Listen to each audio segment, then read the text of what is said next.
আসসালামু আলাইকুম রহমতুল্লাহ। অবহেলিত এবং বঞ্চিত শিক্ষানুরাগী বঞ্চিত শিক্ষকরা, আসসালামু আলাইকুম রহমতুল্লাহ। আপনারা অবহেলিত বঞ্চিত, কিন্তু আপনারা মেধাবী। 1 থেকে 12তম পর্যন্ত যারা নিবন্ধনধারী, তাদের উদ্দেশ্যে আমার কথাগুলো। আপনারা খুব দুর্বিষহ জীবনযাপন করছেন,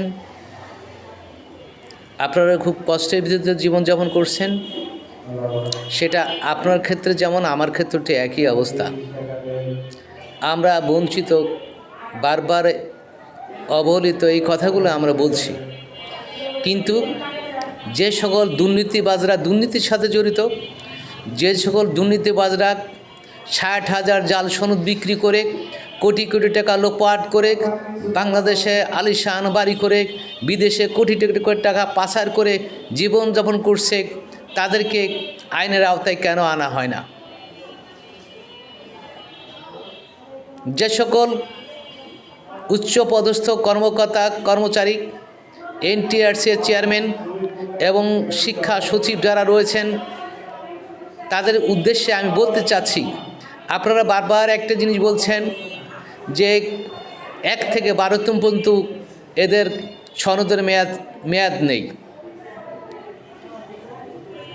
আপনি মানুষ না অমানুষ, এটাই আমার বলতে পারতেছি না। আপনি তো মানুষ না অমানুষ। কারণ 6 থেকে 11তম পর্যন্ত যে সনদগুলো রয়েছে, সেই সনদগুলোর মেয়াদ রয়েছে আমরণ, যতক্ষণ পর্যন্ত চাকরি না পায়। তারপরে কোর্টে রায় দিয়েছে 1 থেকে 12তম পর্যন্ত যতগুলো সনদ রয়েছে, সব সনদের মেয়াদি আমরণ। কিন্তু যাদের সনদের মেয়াদ আমরণ রয়েছে, তাদেরকে কেন চাকরি হয় না?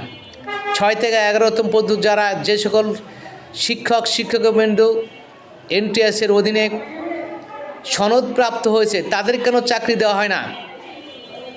আপনারা একের পর এক প্রতারণামূলক বক্তব্য দিয়ে জাতিকে বিভ্রান্ত করে, শিক্ষিত মানুষদেরকে বেকার বানিয়ে রোডে নামিয়ে নিয়েছেন। এবং আপনারা কোটি কোটি টাকা আত্মসাৎ করেছেন, 60,000 জাল সনদ বিক্রি করেছেন এবং টাকার বিনিময়ে চাকরি দিয়েছেন।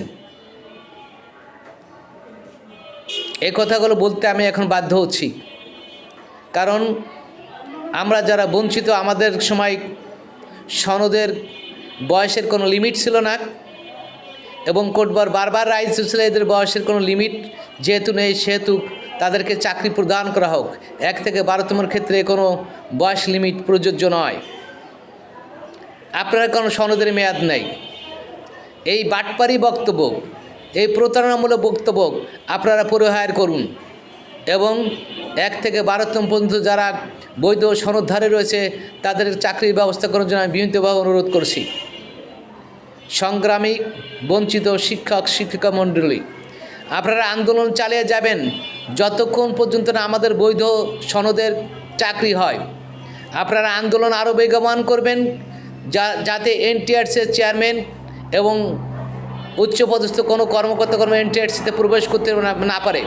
কারণ এরা দুষ্কৃতিকারী, এরা অর্থলোভী, এরা বাংলাদেশের মানুষের জন্য অকল্যাণকর। কারণ এনটিআরসি একটা সরকারি প্রতিষ্ঠান, এই সরকারি প্রতিষ্ঠানই 1 থেকে 12তম পর্যন্ত সবার নিয়োগ পরীক্ষা নিয়েছেন, এদের কাছে টাকা নিয়েছেন। কিন্তু কোনো সরকারি প্রতিষ্ঠান টাকা নিয়ে আপনি কেন একটা সনদ দিবেন? এটা কি মামু বাড়ি নাকি? ও সনদে কী করবে? সনদ কি চুষে খাবে? যে সনদ সরকার দিবে, সেই সনদে কোনো চাকরি হবে, এই সনদের কোনো প্রয়োজন নাই। আপনি বেকারদের আরও বেকারত্ব বাড়িয়ে দিয়েছেন। এর জন্য আপনাদের জাতির কাছে ক্ষমা চাইতে হবে এবং যারা বৈধ সনদধারী রয়েছে, তাদের সবাইকে বৈধভাবে চাকরি দিতে হবে। যেভাবে এদের চাকরি দেওয়া যায়, সেই ব্যবস্থা আপনাদেরকে করতে হবে। আপনারা সুন্দর থাকুন, ভালো থাকুন, আন্দোলন আর বেগবান করুন।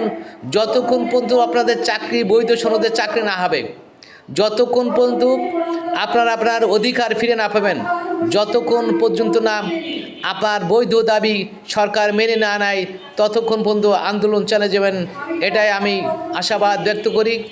আপনাদের শুভকামনা রইল, আপনাদেরকে অভিনন্দন রইল। আপনারা আপনাদের জীবনের সর্বশেষ বিন্দু দিয়ে আন্দোলন চালিয়ে যান। অবশ্যই আল্লাহ তাআলা আপনাদের সহায় হবেন ইনশাআল্লাহ। আল্লাহ হাফেজ। বাংলাদেশ জিন্দাবাদ।